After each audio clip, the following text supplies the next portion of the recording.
Probably the largest single Moratorium Day rally in the Dallas-Fort Worth area will be the one held here on Winfrey Point at White Rock Park. The organizers hope to draw support from the general public and even businessmen.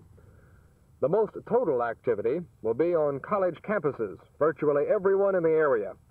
The attitudes of the administrations on those college campuses range from those who turn their backs and allow a few meetings to be held to those who actually help plan the Moratorium Day programs and dismiss all regular college schedules for them. Perhaps the average attitude is that expressed by Dr. Milton K, president of Bishop College. I'm sure they're not backing the faculty and the administration. I would think that every American is concerned with achieving peace. We want to do it in an honorable way. But I think that all of us recognize the fact that war is really not a viable means of solving our differences anymore.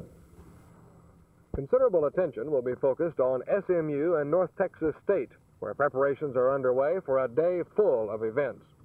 The Campus Y is coordinating the SMU Moratorium Day. It should fit the general pattern, beginning with a worship service, led into folk singing and teach-ins throughout the day, and capped off with a tea and rice supper, apparently showing sympathy for the Oriental peoples involved in the war. The Y is furnishing the tea and rice, with students paying only 10 cents per serving. There'll be a little different approach in Fort Worth. Jerry Taff outlines the situation there. Administration and faculty cooperation has been almost eager. Classes are being devoted to discussion of the topic today and tomorrow. Seminars and a celebration of peace are to be held to further illuminate the subject.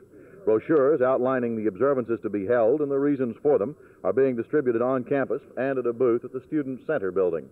At the University of Texas at Arlington, their committee for a moratorium on Vietnam has proposed a two-part plan designed specifically not to interfere with students who don't care to participate.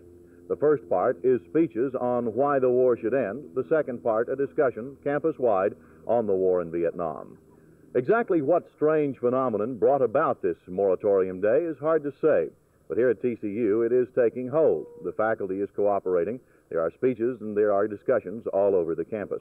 But here at TCU, it's slightly different than at most campuses across the country, in that here, whether the war is good or bad, whether it should be escalated or ended, is not a matter of discussion. Here, they're talking merely about what effect the war has on higher education. This is Jerry Taff at TCU.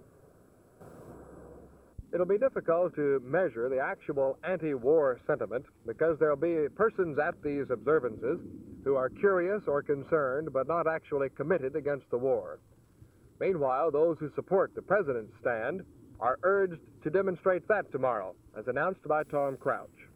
I, as Republican County Chairman, am asking certainly all Republicans and all concerned Americans to demonstrate their support for the president on Wednesday by flying their flags and by turning on their porch lights at night to show the president that we are behind him.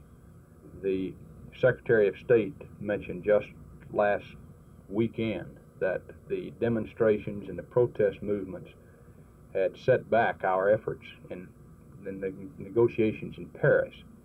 And I certainly regret this moratorium movement, and I think it can do nothing but give solace and comfort to the enemy. Senate Minority Leader Hugh Scott has also asked those who support the president to drive with their car lights on. While there may be sizable crowds at Moratorium Day rallies and a noticeable number of patriotic flags flying, it would seem certain that tomorrow, as usual, the majority of the red-blooded American citizens will take no part either way. This is Roger McDonald, Channel 8 News.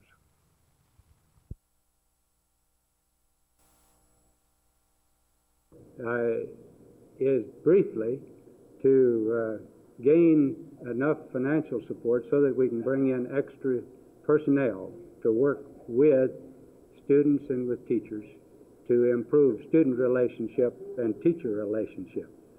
Briefly, we are convinced that the confluence of cultures can be brought about when we can establish a non-threatening student atmosphere where students can learn to accept each other for what they're worth.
Well, I'm a legal counselor for the Taxpayers Association, and we think that the inaction on the Fort Worth Transit bus strike deserves some kind of action.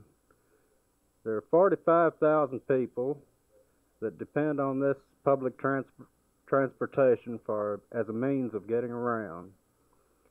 Within the last 2 days, school attendance has doubled for this time of the year. We feel that our federal injunction will get some action on it.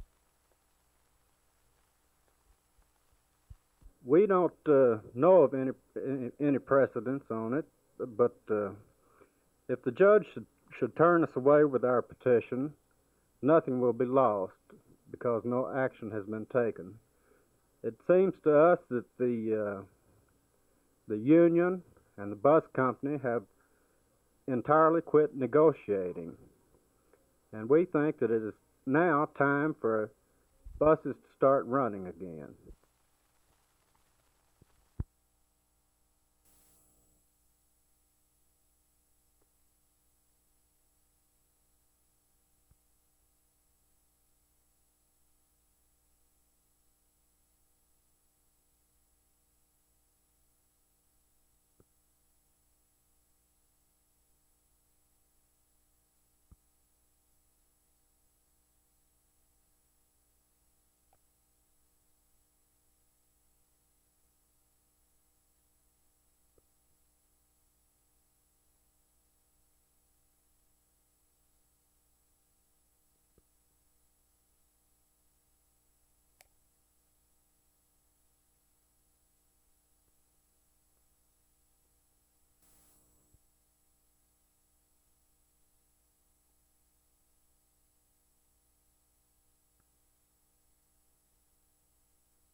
Well, is there any precedent for what you're planning to do?